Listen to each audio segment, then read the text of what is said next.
Jerome Crow is essentially Jim Crow 2.0, but in blackface, right? So you y'all need to go ahead and clip that, make it go viral. Jerome Crow is literally Jim Crow, but in blackface.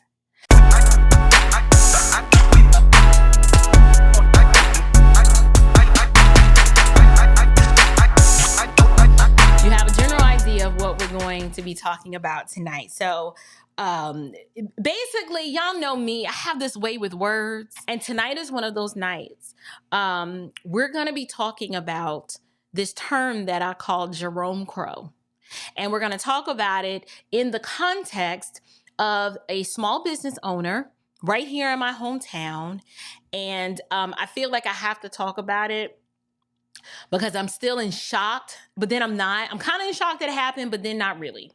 So I'm not sure if many of you heard, but about 2 weeks ago, there was a local event. There were several. There was this barbershop event that took place in Buckhead, and then it was the Congress Cognac and Cigar event, which also happened here. I actually attended that event, but the Republican Party, or specifically, I would say more so, the Trump campaign, they made an effort to they wanted to get their conservative message out and do what they would call some Black engagement within the Black community. And I'm going to put that in air quotes in terms of Black community. And I'll explain what that means in a moment. But what I want to do is I want to go and I want to show you guys a few clips to bring you up to speed with this barbershop situation and engage with it. So let's go ahead and take a look at the first clip. Right. Yeah, that's I'm Rocky, everyone, owner of the barbershop. Hey.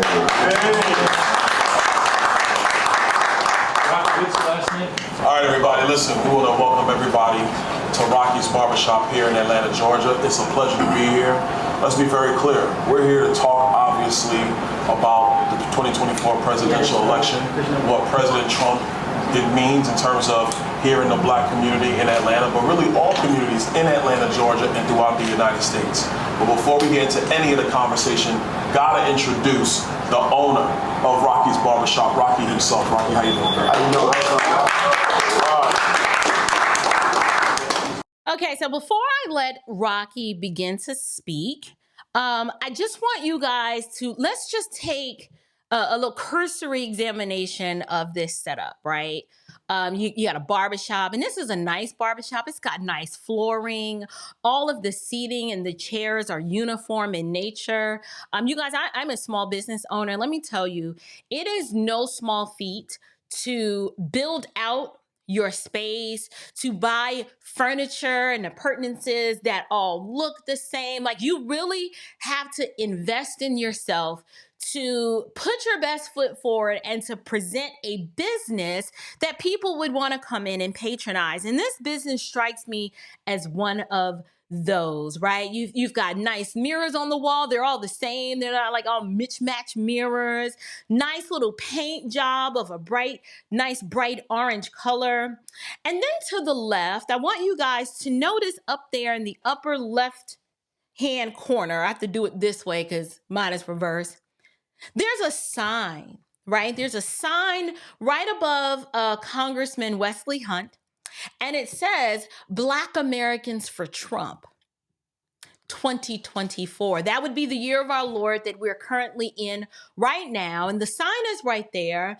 And then if you look adjacent to that on the adjacent wall or opposing wall, you see another sign. Not sure if you can see it from here, but it says never surrender.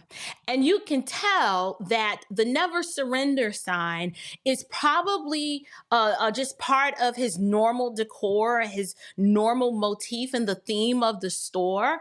And this is all important. Okay, I'm slow dragging it tonight because I need y'all to pay attention to the details, right? Rocky, how you feeling, man? I'm feeling amazing right now. Very proud of myself. And the fact that, you know, I never seen this many people in front of me, reporters, and I feel like I'm on on the Hall of Fame. So it's a big accomplishment for myself and the black community. One more thing. Okay, so notice he said that he's feeling really good, kind of feeling a little celebrity-like. He's very proud of himself and what he has accomplished within the black community. And just overall, you can get a sense of he doesn't look like he's under duress. I'll say that. Like, he's looking like, this is nice, right? Like, I've been chosen to have this discussion, and we're going to talk about, the black community and all the things that are important to small business owners and so forth and so on. So, but I took note of a few things. We're going to get back to the actual video. I wrote down a few notes where, Rocky mentioned that he managed to survive. He started his business in 2008. And if any of you guys know about how bad things were in 2008, it went down here really fast. Barack Obama got into office, and the economy just kind of took a nosedive. We had a bailout situation with Wall Street. People's real estate values just plummeted into the depths of the pit. And he weathered that. He also mentioned that he weathered COVID. COVID for so many business owners, particularly in his industry, was very difficult to navigate through, and you thought that your whole livelihood was being stripped away from you. Because if you owned a barbershop or a beauty salon, because that was a public-facing business that required you to be intimately connected to do hair, you kind of got to get up on people. Right. And I was grateful.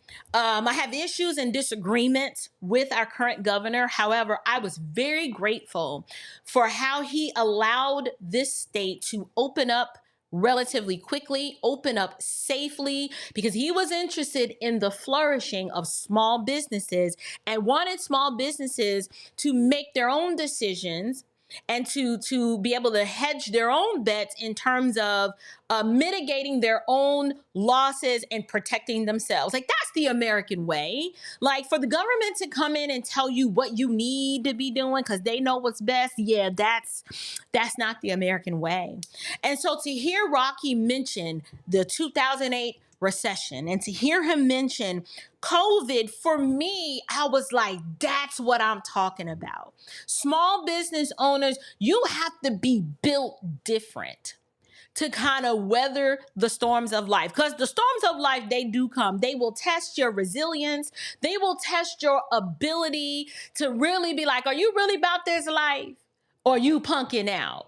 Right? Just being a small business owner, depending on the market, but particularly here in Atlanta used to be the city where you could come with $1 and a dream and you could do some things. But as time has passed, it has become more difficult to do that.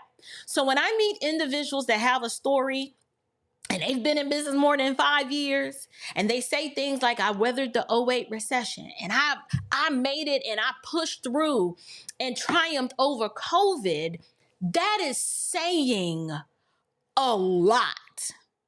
However, when he talks about serving his community, he talked about how unity was one of those guiding pillars for him, and how unity is on the forefront of his mind. I just want to serve the community. Everybody is somebody when you come to Rockies, right? I now understand what happened here. Okay? I got smoke for Rocky, and it's coming. But I got to lay down my foundation so y'all understand where I'm going with this. What you are going to witness. Well, see, first, I need to explain to y'all what happened. So this is the event.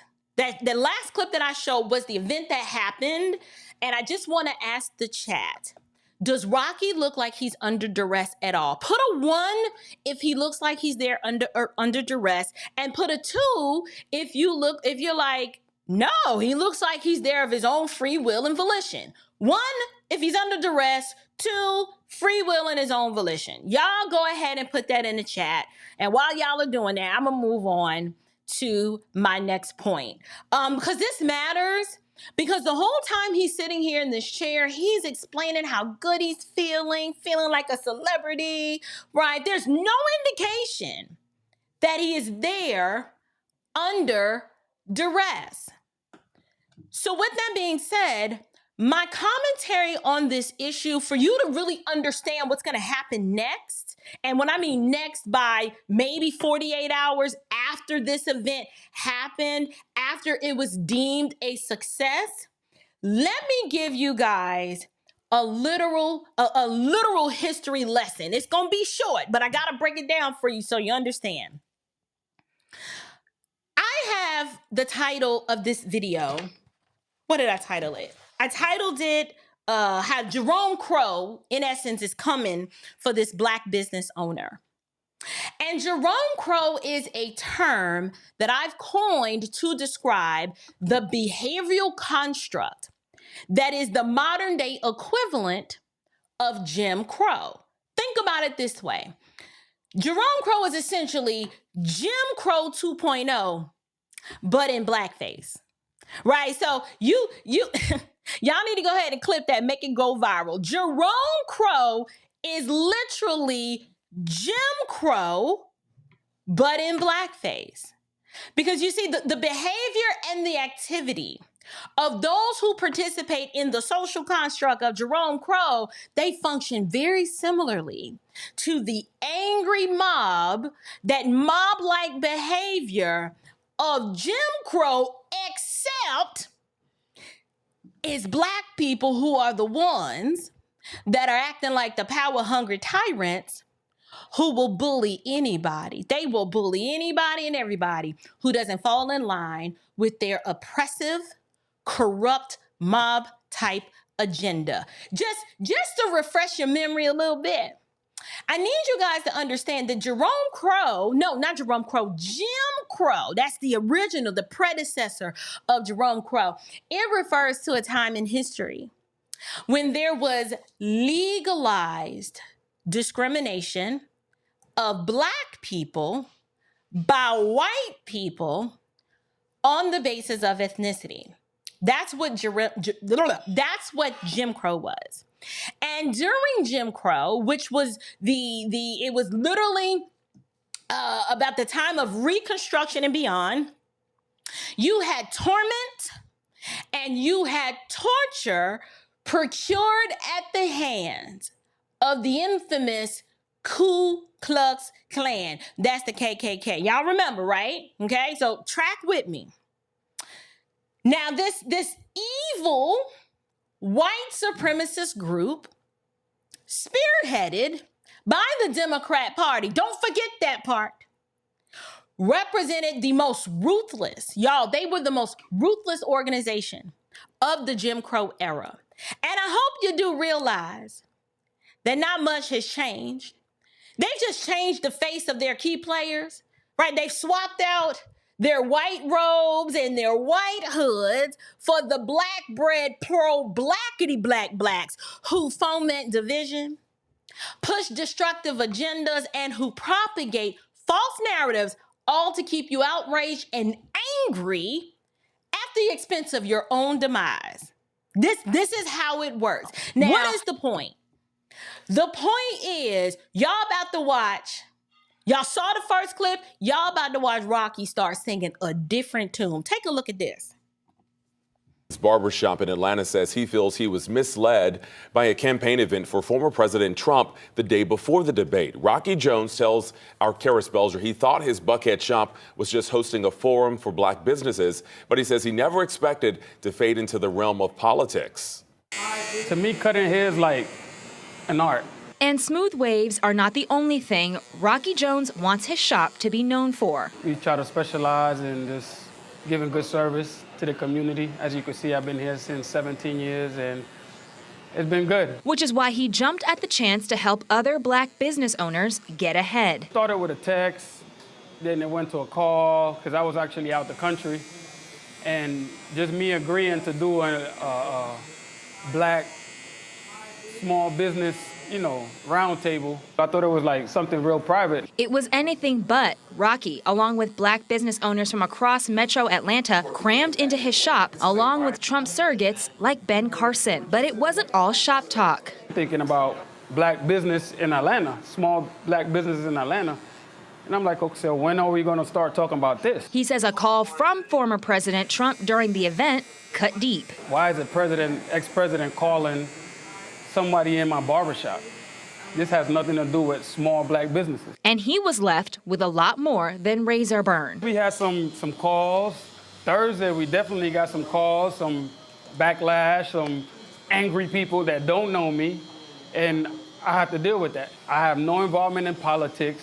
We don't even talk politics in my barbershop. It's all sports. Commend everybody to vote, but that's your business. I showed y'all this clip, and what you witnessed here, you guys, y'all know I don't have good sense. Here we have Rocky yelling that his name is now Toby. That's basically what this is. His name is Toby now.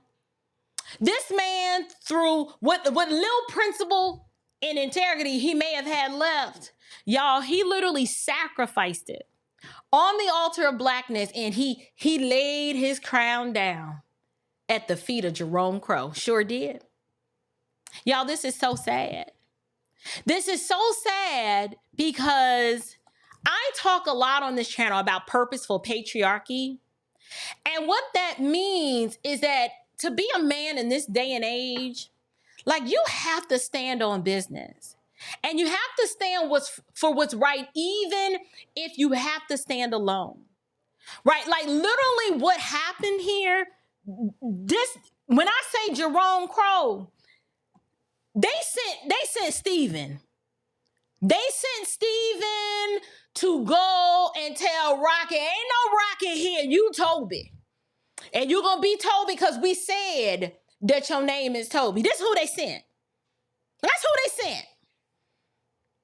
They sent Stephen, the head Negro who will kiss and chew on Master's dirty drawers just so he can be close by.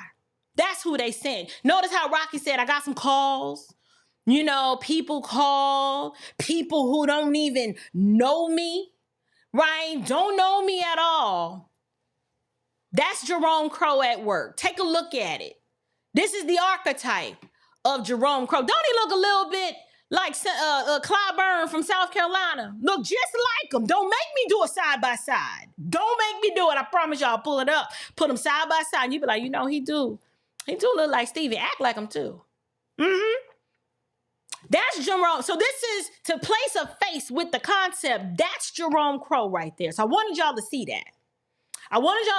But now let me go ahead and explain exactly what you guys just witnessed. Y'all, Jerome Crow is a term that I've coined to describe the behavioral construct that is the modern day equivalent of Jim Crow. Just think of it this way. Essentially, Jerome Crow was Jim Crow in blackface. So instead of calling it Jim Crow 2.0, I call it Jerome Crow because it got a nice little ring to it, right? Just Jerome Crow. You kind of, when you hear it, you be like, you know what? I think I kind of know what that is. You see, the behavior and activity of those who participate in the social construct of Jerome Crow, they function very similar to the Democrat angry mob-like behavior of Jim Crow. Except this time, instead of the white folks with the hoods on the horses, it's black people. And they don't have to hide their face. It's the black people who are the ones that are acting like the power-hungry tyrants. These are the individuals who've learned the tenets of oppression and subjugation well because they learned it from their Democrat oppressors. Oh, they picked up the tools of the trade and harnessed them really well. That's what Rocky's experiencing here. It's Jerome Crow. Because see, in the Jerome Crow paradigm, they will bully anybody. And everybody, if you don't fall in line with their oppressive, morally bankrupt, socially and spiritually corrupt mob type agenda, oh, they coming. He coming for you. He will come for you. And just to refresh your memory a little bit, Jim Crow refers to a time in history when there was legalized discrimination, oppression, and just downright subjugation of Black people by white Democrats on the basis of ethnicity. That's all it was. And during Jim Crow, which was during the time of Reconstruction and beyond, in fact, it started 10 years after the Emancipation Proclamation of 1865. And do you want to know what life was like back then, you guys? You had torment, social torture, bullying type behavior, all procured at the hands of the infamous Ku Klux Klan. Y'all remember them, right? That evil white supremacist group spearheaded by the Democrat Party. They represented the most ruthless organization of the Jim Crow era. Yes, the Ku Klux Klan was started by members of the Democrat Party in Tennessee in 1865. This is the same party that was the party of slavery, who was mad that they lost the war that this country fought itself over. Fought itself, almost tore the whole country apart. They were mad, lost the war. Now that the slaves were now free, these Democrats, the ones who started the KKK, that's them. These people were well versed in evil. Just always devising new ways of evil. The Democrat Party, by way of their evil front organization, the KKK, y'all, they got a long history of committing crimes against Black Americans, particularly during the Reconstruction era and during the Civil Rights operation. But during Jim Crow, the KKK was notorious for doing something very specific. They were notorious for lynching. What is lynching? Anybody know what lynching is? Notorious for lynching. I'm going to tell you what lynching is. Lynching involved the extrajudicial killing of Black Americans, just solely based on the ethnic makeup of who they were. You Black? Yes, okay. The KKK Democrats, we can't forget that part. This is what they would do. They would hang, they would burn, they would torture their victims, oftentimes in public, as a way to intimidate and control the Black community. And when they wanted to keep you from doing something, or they wanted to ensure your compliance with one of their demands, lynching was their go-to tactic. Yes, it was high on the list. Well, fast forward to today with Jerome Crow, they do the same thing. It's just not as bloody, right? It's not as gruesome. You know, because under Jerome Crow, the Black Democrats, the Black liberals, they'll politically and socially lynch you. Oh, yes, they place a nice little behavioral noose around your neck. Oh, and they pull that bad boy real tight. I mean, it just be like, oh, and you be like, oh, I'm like, they won't even let you think about breathing. You want to talk about the mantra, I can't breathe. Oh, yes, this is the realization of the mantra, I can't breathe. Oh, you're not on board with the liberal Black agenda? Oh, well, now we got to cut you. We got to cut you. We got to suffocate you with this behavioral noose around your neck, because we can't have too many of you Blacks out here trying to live the American dream. What's wrong with you? Trying to function in your freedom. You don't get to live victoriously by the sweat of your own brow and based on your own efforts. Oh no, we cannot have that. So what do? They place that behavioral noose around your neck and they pull it real tight. And not only do they have you you're choking on your own self-torture until you choke yourself out. They hire Democrat Jerome Crow operatives like Joy Reid. Oh yes, they slide a little street pocket money, right? Put a little bread in her pocket. Tell her this is what we need you to say on MSNBC. And then we need you to get on TikTok, right? With your Trump hair. We want you to get on TikTok looking like the clown you are. And we need you to say this because we got some folks that's trying to run. They trying to run, Stephen. They sent Stephen to go get Rocky, y'all. And they pay these people real well. They pay Joy Reid real well. You know, listen, y'all don't get me started because my nose about to itch, so I got to calm down. They pay these people real well. They pay them to sell their souls. And not only they got Joy Reid, right? So she's on, when I talk about the aristocracy, that the 5 P's of the aristocracy, those are your politicians, your performers, your professors, you got the politicians, did I say that one yet? And then the pastors, the preacher. Yes, they got to have some preachers in their pocket. So what they do is they slide a little street money to the political whores masquerading as pastors like your Jamal Bryants. They got a lot of those on the payroll. And then what they do, they pay these people well to sell their souls and to affirm harmful and shameful ideologies simply to ensure that there are no independent-minded Negroes, or if there are any people that actually believe the Bible and hold to the gospel of Christ, no, they do everything in their power to jam you with so much shame, so much subjugation and guilt that you won't dare publicly identify with anything else other than what they tell you is best for the group. Not what's best for you, but what's best for the group. Well, what does the group believe?